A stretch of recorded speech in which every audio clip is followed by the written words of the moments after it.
Barnaby Joyce, we started on this country's disastrous renewables energy push when I caught up with him in Canberra just a short time ago. We talked about electricity prices going up, energy security going down, and communities being divided over wind farms and transmission lines. How we've decided that this is a great outcome, and when you look at the environment when it's finished, with wind factories everywhere and solar factories everywhere and transmission lines going backwards and forth across the countryside, and say, oh, that's a great environmental outcome. I don't know, it's got me lost. But anyway, we'll fight it tooth and nail. And those protesters are coming to Tamworth. They're coming, speaking to some from southern New South Wales. They're on their way.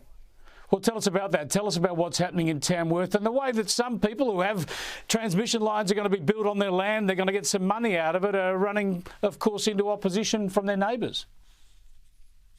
Well, I've got 2 sets of transmission lines to propose to go across our place, and they can keep their money. I tell you what, keep your money, because we don't want our property divided into quarters. Once these transmission lines are built, you can't fence underneath them, you can't farm underneath them, you have you've got a fire risk underneath them, you have to basically get permission, you've got an access road going through the middle of your place, and they say, oh, but you get $10,000 a kilometre for 20 years. Keep your money. We don't want your money, right? We just don't want the state reigning supreme over our lives and basically saying your private asset is no longer yours. It's the state's, to be handed to a foreign company in Singapore or the United States or China. It's extraordinary. If we're going to just hand over our nation like that, why would we do it? Yeah, it's such a powerful point. We all know what it's doing to our power prices. We're seeing that in our power bills every quarter. But all that additional money, as you say, so much of it going overseas in profits to overseas investors. The other concern that's been raised in the last few days is, speaking of overseas interests, is the fact that the solar panels contain technology that could well be controlled by communist China. Is this a security risk? Oh, massive. Just for your listeners, what solar panels produce is direct current, and they have to have the capacity to make it alternating current, which is what you all use. Now, if they can turn it all back to direct current, we've got a directly massive problem, and we believe that China now has the capacity with the code in the system to change things around and to completely create havoc in your electricity grid, as if you haven't created enough havoc already, closing down power stations without the capacity to replace them with other power. How you got to that position, God only knows. So the fear is China could flick a switch that destabilises all of our, or incapacitates all of our solar panels. That's right. And if you think, oh, that's a joke, well, we put $10 billion in the last budget for cybersecurity as precisely things such as this. And we're doing it because you've got to remember, we don't make the panels. China makes them overwhelmingly, just like they make the wind factories and Europe as well. We don't make any of this gear. So not only is it foreign owned, not only is it foreign bought, it's also a massive security risk. What a genius of an idea for Australia.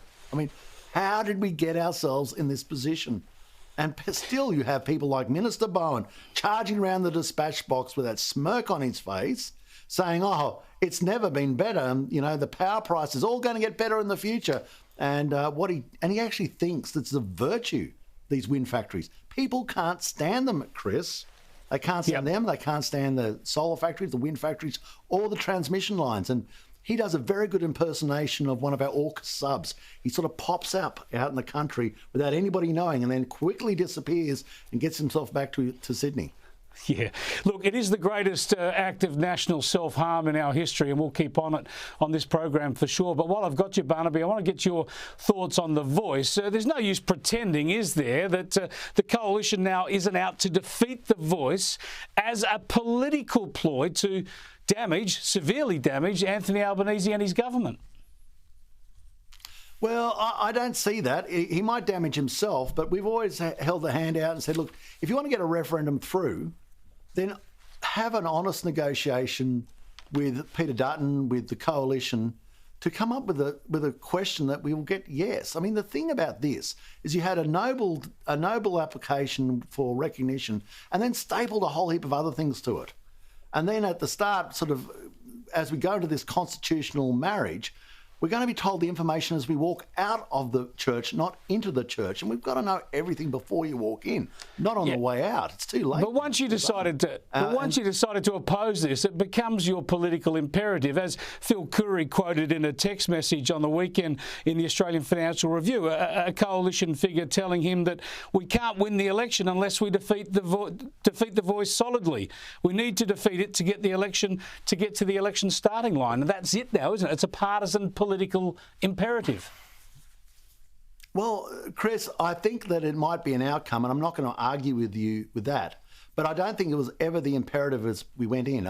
All from the start, I've been absolutely consistent, because this brings a differentiation of rights based on race, based on your colour of skin. At point one, I don't want it. I was down talking to the people from Sierra Leone today who've lost their democracy, and anything that becomes an intrusion into the purity of democracy is also something that has to be fought against. Now, if people completely bridle themselves to one position or the other, then it's self-evident there's going to be a political effect of that. But that is not the purpose that stands behind why you do it. That absolutely not. I fight this thing because I don't like this thing, and I know there are different views, and the idea of whether we win or lose an election, if it was my own side that brought up this, I would fight them, as I have on many other things in the past. Good to talk to you again, Barnaby. Appreciate your time. Always a pleasure. Thank you.